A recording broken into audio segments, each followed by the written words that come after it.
العالمین والصلاة والسلام علی سید الانبیاء والمرسلین وعلی آلہ واصحابہ اجمعین اما بعد فاعوذ باللہ من الشیطان الرجیم بسم اللہ الرحمن الرحیم وقالوا كونوا هودا أو نصارى تهتدوا قل بل ملة إبراهيم حنيفا وما كان من المشركين آمنت بالله صدق الله مولانا العظيم إن الله وملائكته يصلون على النبي یا ایہا الذین آمنوا صلوا علیہ وسلموا تسلیما الصلاة والسلام علیک یا سیدی یا رسول اللہ وعلی آلک واصحابک یا سیدی یا حبیب اللہ الصلاة والسلام علیک یا سیدی یا رحمة للعالمین وعلى آلك وأصحابك يا سيدي يا شفيع المذنبين۔ عزت و وقار کی مسند پہ براجمان خوش نصیب خوش بخت پیارے نبی کے پیارے امتیوں، پہلے پارہ کے آخری رکوع کی آخری آیات کا خلاصہ آج ہم لوگ سماعت کرنے جا رہے ہیں۔ رب ذوالجلال حقائق جاننے کے بعد مجھے آپ کو عمل کرنے کی توفیق مرحمت فرمائے۔ وَقَالُوا كُونُوا هُودًا أَوْ نَصَارَىٰ تَهْتَدُوا، یہود و نصارہ کہتے ہیں ایمان والو تم یہودی ہو جاؤ یا عیسائی ہو جاؤ ہدایت پا جاؤ گے۔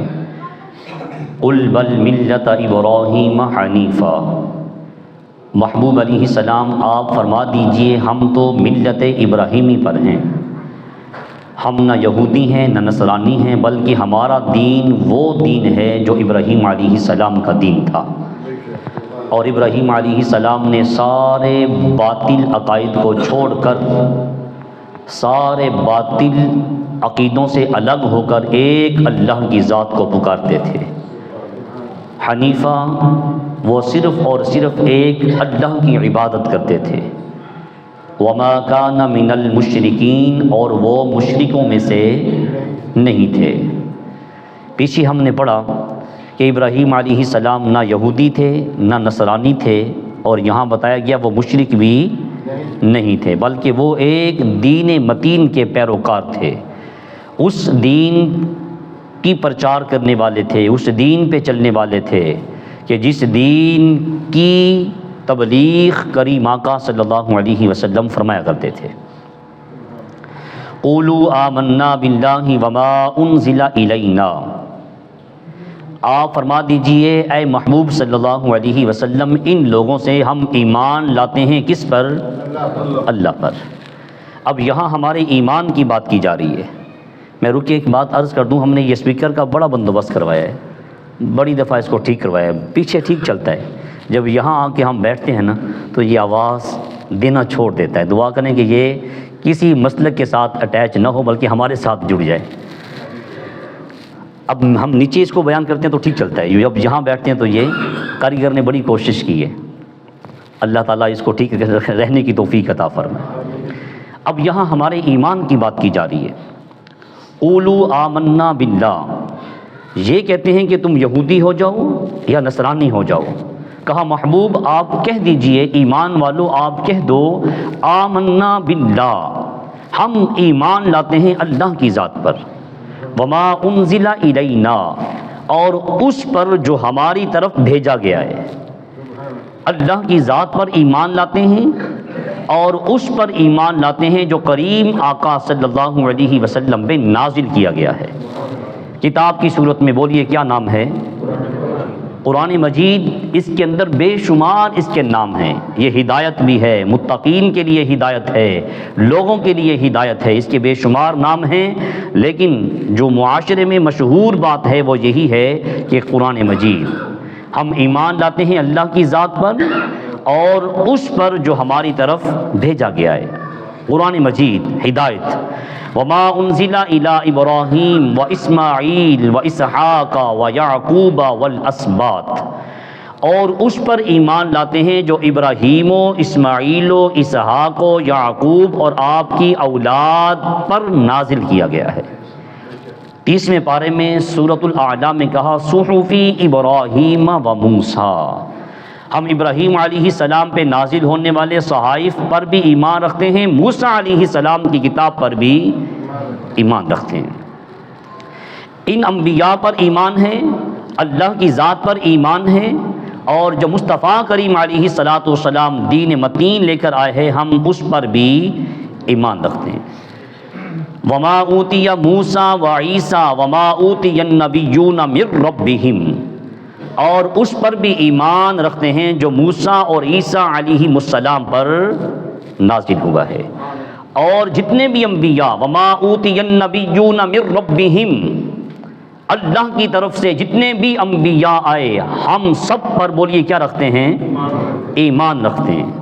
لا نفرق بین احد منہم ونحن لہ مسلمون، آپ کہہ دیں کہ ہم کسی نبی میں فرق نہیں کرتے، ہم کسی نبی کی تفریق، مطلب کہ ایک نبی کو مانا دوسرے نبی کی نبوت کا انکار کیا، ایمان والے کا ایسا ایمان نہیں ہے۔ لا نفرق بین احد منہم، ہم کسی نبی کی تکذیب نہیں کرتے، کسی نبی میں فرق نہیں کرتے۔ ہمیں یہاں بتایا جا رہا ہے کہ ایک نبی کی فضیلت کو اس نیت سے بیان کرنا کہ دوسرے نبی کی تنقیص ہو، دوسرے نبی کی نفی ہو، ہمیں اس سے منع کیا گیا ہے۔ مثال دیتا ہوں، کریم آقا صلی اللہ علیہ وسلم کی عظمت و شان کو اس نیت سے بیان کیا جائے، اس عقیدے سے بیان کیا جائے کہ عیسیٰ علیہ السلام کی تنقیص ہو، قرآن مجید کہتا ہے لا نفرق بین احد منہم، کسی نبی میں ایسا فرق کرنا تمہارے لیے ٹھیک نہیں ہے۔ امام بخاری اور مسلم ایک حدیث پاک لے کے آتے ہیں، فرماتے ہیں کریم آقا صلی اللہ علیہ وسلم کے زمانے میں یہودی اور مسلمان کے درمیان جھگڑا ہوا۔ یہودی نے کہا کہ اللہ تعالیٰ نے تمام جہان پر موسیٰ علیہ السلام کو فضیلت دی ہے، مسلمان نے کہا اللہ تعالیٰ نے تمام جہان پر ہمارے کریم آقا محمد مصطفیٰ صلی اللہ علیہ وسلم کو فضیلت دی ہے۔ مسلمان نے اس لڑائی کے دوران یہودی کو تھپڑ دے مارا، وہ شکایت لے کے دربار مصطفیٰ میں حاضر ہوا، مانتا نہیں ہے لیکن یہ مانتا ہے ہر مسئلے کا حل دربار مصطفیٰ میں ہے۔ حضور کی آستان پہ حاضر ہوا، کہنے لگا جی آپ کے اس بندے نے مجھے اس طرح مارا ہے اور یہ معاملہ ہوا ہے، بات یہ ہوئی ہے۔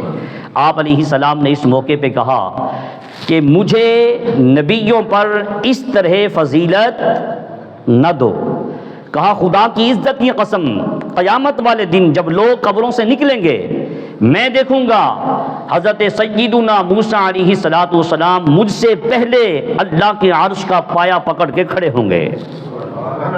مجھے نہیں پتا، آپ فرما رہے ہیں مجھے نہیں پتا کہ ان پر قیامت کی بے ہوشی طاری ہوئی یا نہیں ہوئی، یا پھر یہ سورۃ الاعراف میں واقعہ ہے، یہ سورۃ الصافات میں سورۃ الاعراف میں، کہ جب اللہ رب العالمین نے موسیٰ علیہ السلام کو کوہ طور پر اپنی تجلی دکھائی تو موسیٰ علیہ السلام پر بے ہوشی طاری ہو گئی۔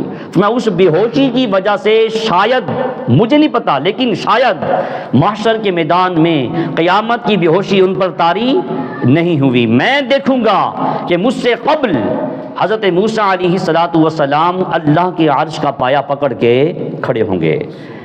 اور اسی مقام پر کہا مجھے یونس علیہ السلام پر فضیلت نہ دو، حالانکہ یونس علیہ السلام نبیوں میں سے وہ واحد نبی ہیں کہ جن کی لغزش پر اللہ رب العالمین نے عتاب کیا ہے۔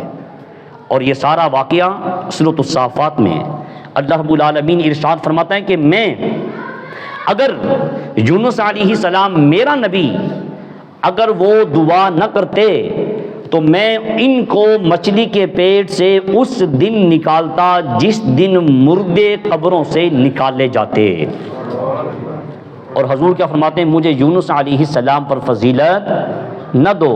کہا یہ یونس علیہ السلام وہ اللہ کے نبی ہیں کہ جنہوں نے اللہ کی بارگاہ میں دعا کی ہے، اور وہ دعا سورۃ الانبیاء میں ہے، لا الہ الا انت سبحانک انی کنت من الظالمین۔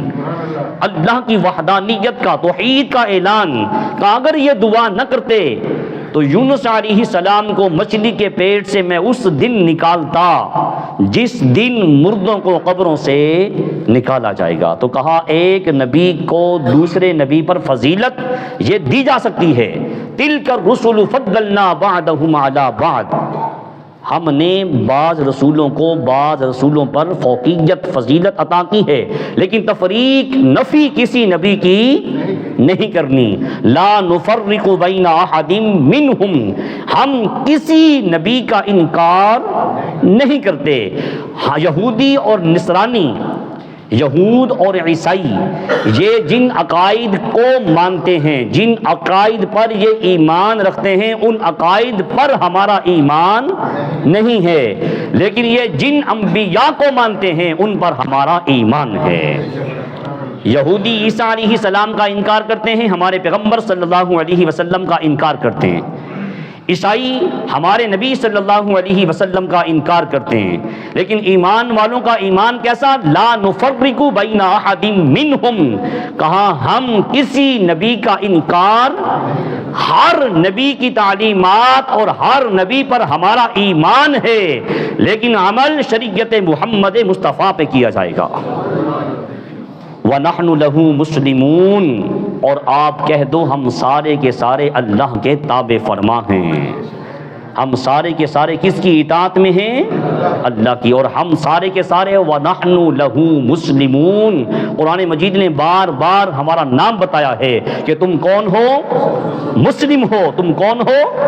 مسلم ہو۔ وَنَحْنُ لَهُ مُسْلِمُونَ، اور ہم سارے کے سارے اللہ کے اطاعت گزار ہیں، اللہ کے مطیع ہیں، اللہ کی تابعداری میں رہنے والے ہیں۔ فَإِنْ آمَنُوا بِمِثْلِ مَا آمَنْتُمْ بِهِ فَقَدِ اهْتَدَوْا، اے محبوب صلی اللہ علیہ وسلم، یہ یہود و نصارہ اگر ایمان لے آئیں اس طرح جس طرح آپ کے صحاب ایمان لے آئیں، ابو بکر و عمر عثمان و علی رضی اللہ تعالی عنہم، پس اگر وہ آپ پر ایمان لے آئیں اس طرح جس طرح یہ غلامان مصطفیٰ ایمان لے کے آئے ہیں، تو یہ ہدایت پر ہیں۔ فقد اہتدوا، پس یہ کس پر ہیں؟ ہدایت پر ہیں۔ یہودیت پہ رہنا، نصرانیت پہ رہنا حضور کے آنے کے بعد یہ ہدایت پر نہیں ہیں۔ اگر یہ ایمان لے آئیں اس طرح جس طرح غلامان مصطفیٰ اور میرے آقا صلی اللہ علیہ وسلم کا اللہ کی ذات پہ یقین کامل، امید نہیں یقین کامل ہے کہ یہ اللہ کرے گا۔ ہمارا مسئلہ یہ ہے کہ ہم امیدیں کس سے لگاتے ہیں؟ اللہ کی ذات سے۔ امید اللہ کی ذات سے نہیں ہے بلکہ یقین اللہ کی ذات سے ہے۔ یقین کس پر؟ اللہ کی ذات پر۔ کہا اگر یہ ایسے ایمان لے آئیں جیسے یہ غلامان مصطفیٰ ایمان لے کے آئے ہیں تو میرے محبوب صلی اللہ علیہ وسلم فقد اہتدوا، پس یہ ہدایت یافتہ ہیں، یہ سیدھے راستے پر ہیں۔ وَإِن تَوَلَّوْا فَإِنَّمَا هُمْ فِي شِقَاقٍ، اور اگر یہ ہدایت سے منہ پھیر لے، یہ قرآن مجید کو نہ مانے، رسول کائنات صلی اللہ علیہ وسلم کے فرمانات کو نہ مانے، تو پھر یہ بدبخت ہیں، ہٹ دھرمی پر ہیں، اور ان کا دل شقاق ہے، یہ پھٹے ہوئے دل والے ہیں، یہ ہدایت پر نہیں ہیں۔ فَسَيَكْفِيكَهُمُ اللَّهُ، کہا پھر آپ کہہ دیجئے اے یہود و نصارہ تمہارے مقابلے میں ہمارے ساتھ اللہ کی ذات ہے۔ فَسَيَكْفِيكَهُمُ اللَّهُ، پس ہمارے لیے اللہ کی ذات ہی کافی ہے۔ ایک اور مقام پہ کہا عَلَيْسَ اللَّهُ بِكَافٍ عَبْدَهُ، اپنے بندے کے لیے اللہ کی ذات کافی ہے۔ اپنے بندے کے لیے اللہ کی ذات بولی کیا ہے؟ کافی ہے۔ فَسَيَكْفِيكَهُمُ اللَّهُ، کہا بس تمہارے مقابلے میں ہمارے لیے اللہ کی ذات کافی ہے۔ اور یہ آیت فَسَيَكْفِيكَهُمُ اللَّهُ اس اعتبار سے بھی بڑی عظمت کی حامل ہے، اس اعتبار سے بھی بڑی اعلیٰ یہ صورت ہے، اس اعتبار سے بڑی اہم ہے کہ سیدنا عثمان غنی رضی اللہ تعالیٰ عنہ کو جب شہید کیا جا رہا تھا نا، آپ قرآن مجید کی تلاوت کر رہے تھے اور تلاوت کے دوران اس آیت پہ آپ پہنچے تھے فَسَيَكْفِيكَهُمُ اللَّهُ، تو ظالموں نے، بلوائیوں نے آپ پہ حملہ کیا، آپ کے جسم سے خون کا جو قطرہ گرا نا وہ فَسَيَكْفِيكَهُمُ اللَّهُ اسی آیت کے حروف کے اوپر آن کے گرا کہ اے عثمان غنی، ان کے مقابلے میں تیرے لیے اللہ کی ذات کافی ہے، اللہ کی ذات کافی ہے۔ تو آج بھی یہ نسخہ سیدنا عثمان غنی والا ترکی کے اندر تو میوزیم کے اندر پڑا ہوا ہے اور یہی حصہ کھلا ہوا ہے، اور قرآن کی اس آیت کے اوپر آج بھی سیدنا عثمان غنی رضی اللہ تعالیٰ عنہ کے وہ خون کا دھبا پڑا ہوا ہے کہ لوگوں جو اللہ کی اطاعت میں زندگی کی سانسیں گزار جاتا ہے فَسَيَكْفِيكَهُمُ اللَّهُ، اللہ کی ذات اس کے لیے کافی ہوتی ہے۔ یہ قرآن مجید کا بولتا معجزہ ہے، اور کریم آقا صلی اللہ علیہ وسلم کے غلاموں اس صدی میں سب سے جو بڑا معجزہ بولتا ہوا قرآن مجید کا ہے فَسَيَكْفِيكَهُمُ اللَّهُ کے حوالے سے کہ تمہارے یہ اللہ کی ذات کافی ہے۔ برمنگم یونیورسٹی کے میوزیم کے اندر انہوں نے 1920 میں مختلف علاقوں سے پرانی کتب اکٹھی کی تھی، وہ تقریباً کوئی 30,000 کے لگ بھگ تھی، انگریزوں نے اکٹھی کی تھی انگلینڈ کے اندر، برمنگم میوزیم۔ اس کے اندر جب ان کی چھانٹ کانٹ کی گئی، کتابوں کی تحقیق کی گئی، ان کتب کے اندر ان کو کچھ نسخہ جات ملے اور وہ بھیڑ اور بکری کی کھال کے اوپر لکھے ہوئے تھے، تو اس کی انہوں نے کاربن ڈیٹنگ کرائی، پتہ کروایا جائے کہ یہ کتنے پرانے نسخہ جات ہیں۔ بھیڑ اور بکری کی کھال، اس کی چھال کے اوپر کچھ حروف ہیں عربی کے اندر، زبر زیر پیش نہیں ہیں۔ محققین سے جب تحقیق کروائی گئی تو انہوں نے پڑھا یہ قرآن مجید کی سورہ طٰہٰ لکھی ہوئی ہے۔ جب کاربن ڈیٹنگ کرائی گئی، یہ ایک ایسی نئی ایجاد ہے کہ جس کے ذریعے پتہ کروایا جا سکتا ہے کہ یہ چیز کتنا عرصہ پرانی ہے۔ وہ کہتے ہیں کہ ہر زندہ چیز کے اندر کاربن موجود ہے، ہر زندہ چیز کے اندر کاربن موجود ہوتی ہے، پھر جب بندے کی ڈیتھ ہو جاتی ہے، اس زندہ چیز کی موت ہو جاتی ہے، وفات ہو جاتی ہے، پھر یہ کاربن اس کے جسم سے نکلنا شروع ہو جاتی ہے۔ ایک سال میں کتنی مقدار میں نکلتی ہے، پھر اس حساب سے وہ سالوں کا تعین کر لیتے ہیں۔ تو کہا اس کھال کی جب کاربن ڈیٹنگ کروائی گئی تو پتہ چلا یہ کھال، یہ چمڑا 1370 سال پرانا ہے، اور 1370 سال پرانا یہ چمڑا، اس کے اوپر لکھا ہوا کیا ہے؟ کہا اس کے اوپر اللہ رب العالمین کے فرمانات عربی زبان میں لکھے ہوئے ہیں۔ سورہ طٰہٰ، طٰہٰ ما انزلنا علیک القرآن لتشقیٰ، قرآن مجید کی سورہ طٰہٰ مکمل یہ کھال کے اوپر لکھی ہوئی ہے، اور ہمارے کریم آقا صلی اللہ علیہ وسلم کا وصال ہوا ہے 632 عیسوی میں۔ بولیے کب؟ 632 عیسوی میں۔ اور یہ جو چمڑا ہے کتنا پرانا ہے؟ یہ 645 عیسوی کا لکھا ہوا ہے، اور محققین بیان دینے والے مسلمان نہیں ہیں، برمنگم یونیورسٹی کے میوزیم کے یہ محققین ہیں، عیسائی ہیں۔ وہ اس بات کا اعلان کرنا چاہتے ہیں کہ لوگوں، قرآن مجید واحد مصحف ہے جو اپنی اصلی حالت میں آج تک بالکل مکمل موجود ہے، اس میں کسی نے بھی کوئی زبر زیر پیش کی، تبدیلی کرنے کی کوشش کی، کر سکا؟ انا نحن نزلنا الذکر وانا له لحافظون، رب فرماتا ہے اس کو نازل کرنے والے ہم ہیں، اس کی حفاظت کرنے والے بھی ہم ہیں، اس کو ہم نے محفوظ کیا ہے۔ وہ کہنے پہ مجبور ہیں کہ یہ وہ نسخہ ہے جو سیدنا عثمان غنی رضی اللہ تعالی عنہ کے زمانے میں لکھا گیا تھا۔ تو کریم آقا صلی اللہ علیہ وسلم کے غلاموں، یہ 2015 میں دریافت ہوا ہے، تو یہ قرآن مجید کا اس صدی میں بولتا ہوا زندہ معجزہ ہے۔ تو فَسَيَكْفِيكَهُمُ اللَّهُ، سیدنا عثمان غنی رضی اللہ تعالیٰ عنہ کو جب شہید کیا گیا تو آپ اسی آیت کی تلاوت فرما رہے تھے کہ لوگوں، دشمنوں کے مقابلے میں ہمارے لیے اللہ کی ذات کافی ہے۔ وَهُوَ السَّمِيعُ الْعَلِيمُ، اور سن لو جو اللہ کی ذات ہے وہ سنتی بھی ہے اور جانتی بھی ہے۔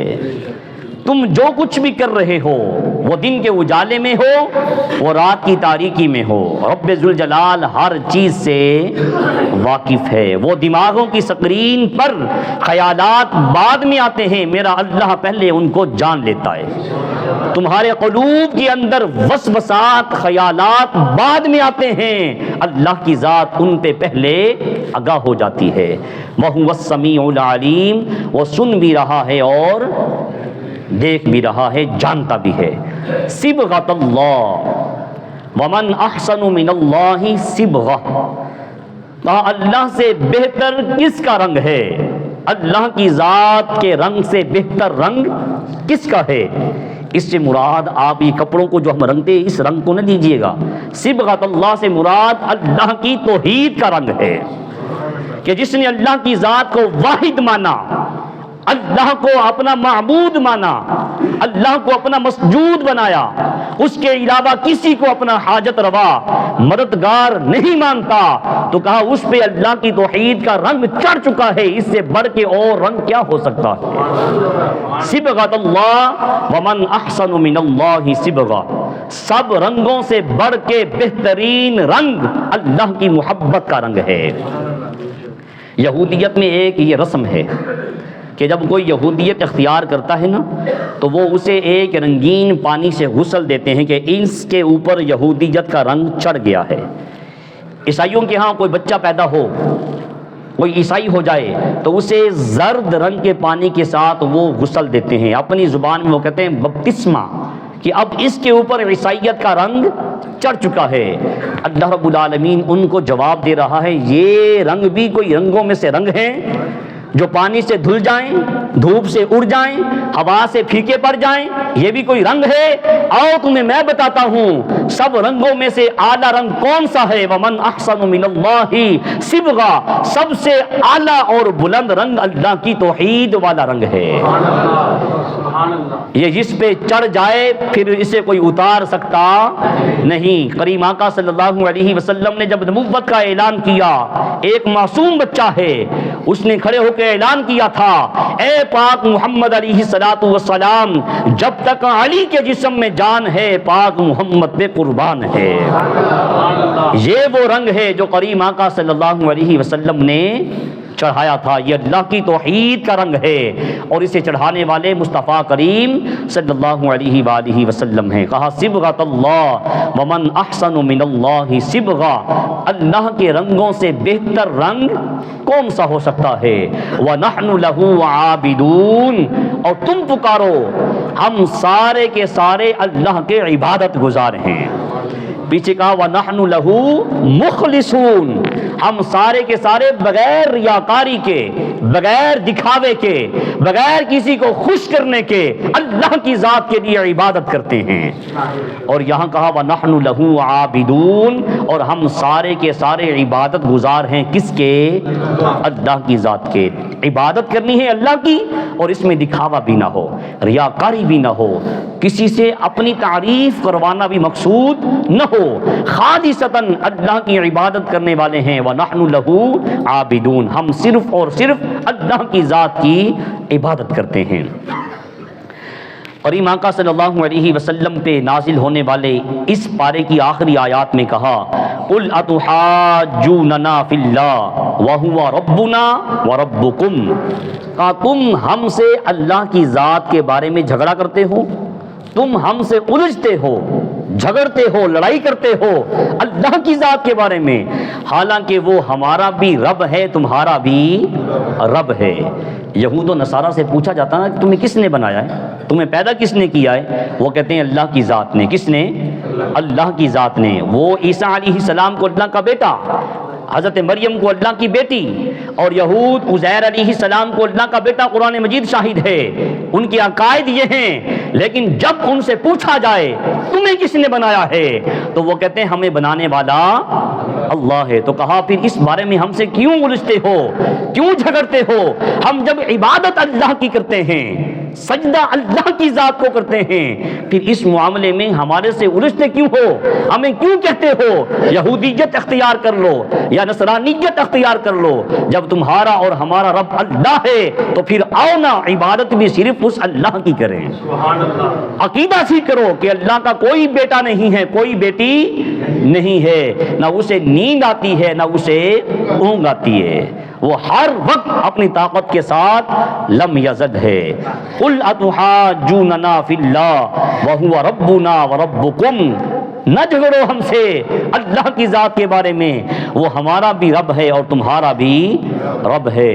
وَلَنَا أَعْمَالُنَا وَلَكُمْ أَعْمَالُكُمْ، اے محبوب علیہ السلام ان سے کہہ دیں کہ تمہارے عقائد جو ہیں نا، جو تمہارے یہ غلط عقیدے ہیں، یہ شرک و بدعات والے، کہا وَلَنَا أَعْمَالُنَا وَلَكُمْ أَعْمَالُكُمْ، ہمارے اعمال ہمارے ساتھ ہیں، تمہارے اعمال تمہارے ساتھ ہیں، ہمارے اعمال ہمارے ساتھ اور تمہارے اعمال تمہارے ساتھ۔ وَنَحْنُ لَهُ مُخْلِصُونَ، اور ہم اللہ کی ذات کے ساتھ مخلص ہیں، اخلاص کے ساتھ اپنے اللہ کی عبادت کرتے ہیں، اس میں کوئی ریاکاری کی آمیزش اور کوئی دکھاوا نہیں، بلکہ ہم اگر اللہ کا ذکر کرتے ہیں، اللہ کی مقدس کتاب کی تلاوت کرتے ہیں، کوئی بھی نیک عمل کرتے ہیں تو ہماری نیت خالصتاً اللہ کی خوشنودی حاصل کرنے کے لیے ہوتی ہے۔ تو کیا ہم ایسے ہی کرتے ہیں؟ اگر ایسا کرتے ہیں تو بحمد اللہ تعالی، اللہ کا شکر ہے۔ اگر نہیں کرتے تو قرآن مجید مطالبہ کرتا ہے وَنَحْنُ لَهُ مُخْلِصُونَ، ہم سارے کے سارے اپنے اللہ کے ساتھ مخلص ہیں عبادت میں، اس میں ریاکاری نہ ہو، دکھاوا نہ ہو، جو بھی نیک عمل کرنا ہے، صدقہ و خیرات کرنا ہے، زکوٰۃ دینی ہے، روزے رکھنے ہیں، حج کرنا ہے، لوگوں سے اپنی واہ واہ بلے بلے لینا مقصود نہ ہو۔ وَنَحْنُ لَهُ مُخْلِصُونَ، بلکہ اخلاص والی عبادت ہی اللہ کے ہاں قابل قبول ہے۔ اگر دکھاوا آ گیا، ریاکاری آ گئی، لوگوں کو خوش کرنا مقصود ہوا، تو اللہ رب العالمین ایسی عبادت بندے کے منہ پہ دے مارے گا۔ حدیث پاک میں آتا ہے۔ اللہ مجھے اور آپ کو صحیح اپنی اطاعت کی توفیق عطا فرمائے۔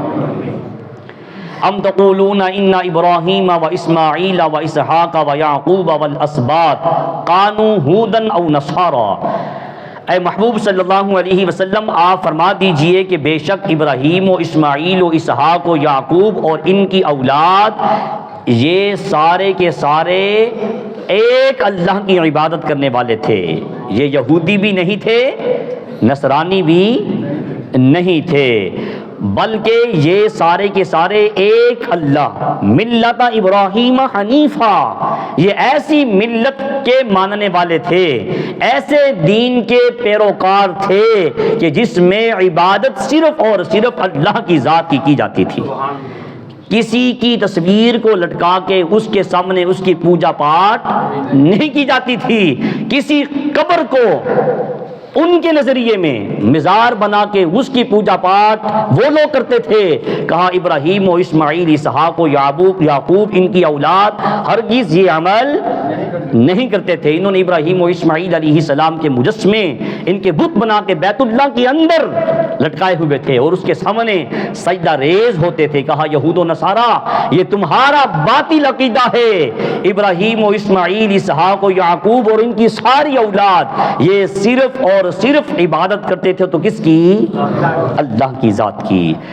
قل اانتم اعلم ام اللہ، ان کو کہہ دیجئے بتاؤ تم صحیح بات جانتے ہو یا اللہ کی ذات جانتی ہے؟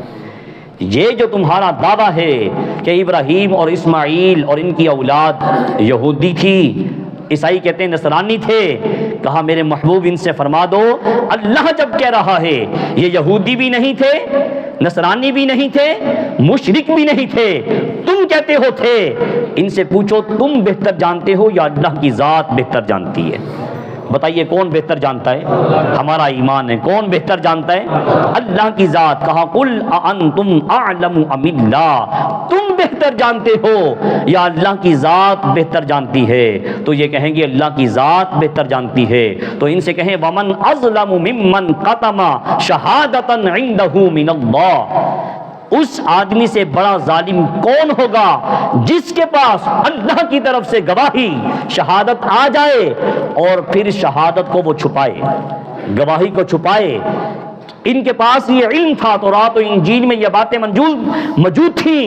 موسیٰ و عیسیٰ علیہ السلام ان کو بتایا کرتے تھے ہمارے جانے کے بعد ایک پیغمبر آئے گا جس کا نام زمین پہ محمد ہوگا، آسمانوں پہ احمد ہوگا۔ اس کی پیروی کرنا، اس کو ماننا، یہ قرآن مجید شاہد ہے۔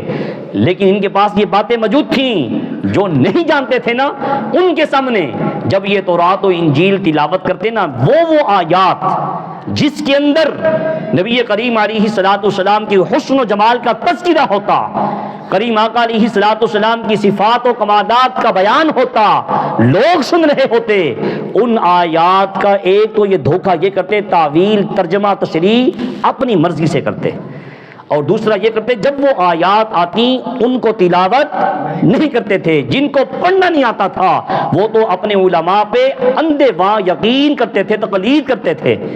تو جب وہ آیات آتی ان کو چھپاتے، بیان نہ کرتے۔ اگر وہ بیان کرتے تو وہ جو پڑھے لکھے لوگ نہیں تھے ان سے کہتے تم خود پڑھ رہے ہو کہ ایک نبی آئے گا، اس کا حسن و جمال یہ ہوگا، ان کے معجزات یہ ہوں گے، یہ سارے کے سارے کمالات ہم محمد عربی میں دیکھ رہے ہیں، تو پھر تم ان پر ایمان کیوں نہیں لاتے؟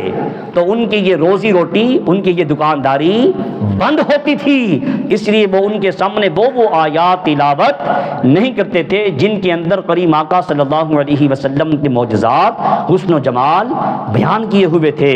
تو کہا اللہ تعالیٰ نے ان سے بڑھ کر بدبخت اور بے ایمان اور ظالم کون ہو سکتا ہے جن کے پاس تورات و انجیل میں گواہیاں موجود ہیں کہ یہ نبی ہیں، ان کے یہ کمالات و صفات ہیں، لیکن پڑھنے کے باوجود یہ اللہ تعالیٰ کی گواہی کو، اللہ تعالیٰ کی شہادت کو چھپاتے ہیں۔ ایسا کرنے والا بولیے قرآن مجید کہتا ہے کون ہے؟ ظالم ہے۔ بولیے کون ہے؟ ظالم ہے۔ وَمَا اللَّهُ بِغَافِلٍ عَمَّا تَعْمَلُونَ، اور جو کچھ تم یہ کر رہے ہو یہ مت سمجھنا کہ اللہ کی ذات اس سے غافل ہے، نہیں، اللہ کی ذات اسے دیکھ رہی ہے۔ تم جو کچھ کر رہے ہو اللہ کی ذات اس سے غافل نہیں ہے، لا علم نہیں ہے، وہ دیکھ رہا ہے۔ تلک امۃ قد خلت لہا ما کسبت ولکم ما کسبتم، یہ پہلے پارے کی آخری آیت ہے۔ کہا وہ ایک امت تھی جو گزر گئی۔ یہود و نصارہ اپنے انبیاء کے اعمال لوگوں کے سامنے بیان کرتے اور کہتے تھے ہم انبیاء کی اولادیں ہیں، ہمارے باپ دادا بڑے نیک لوگ تھے، ان کی نیکیاں ہمیں فائدہ دیں گی، ان کی نیکیاں، ان کے اچھے اعمال ہمیں فائدہ دیں گی۔ رب نے کہا وہ ایک امت تھی جو گزر چکی، ان کے اعمال ان کے ساتھ ہیں اور تمہارے اعمال تمہارے ساتھ ہیں۔ لہا ما کسبت ولکم ما کسبتم، تمہارے اعمال نیکیاں تمہارے لیے ہیں اور ان کے اعمال، ان کی نیکیاں ان کے لیے ہیں۔ تم جو بیان کر کے یہ سمجھتے ہو ہم جو کچھ مرضی کرتے پھریں، ہمارے آباء و اجداد اللہ کے ولی تھے، وہ نیک لوگ تھے، ان کی نیکیاں ہمارے کام آئیں گی، کہا نہیں، ان کے اعمال ان کے ساتھ ہیں، تمہارے اعمال تمہارے ساتھ ہیں۔ کریم آقا صلی اللہ علیہ وسلم نے خود ارشاد فرمایا جس کے اعمال جو اپنے اعمال میں پیچھے رہ گیا اس کا نسب اسے فائدہ نہیں دے گا۔ 3 مختلف روایات سے احادیث ملتی ہیں کتب احادیث میں۔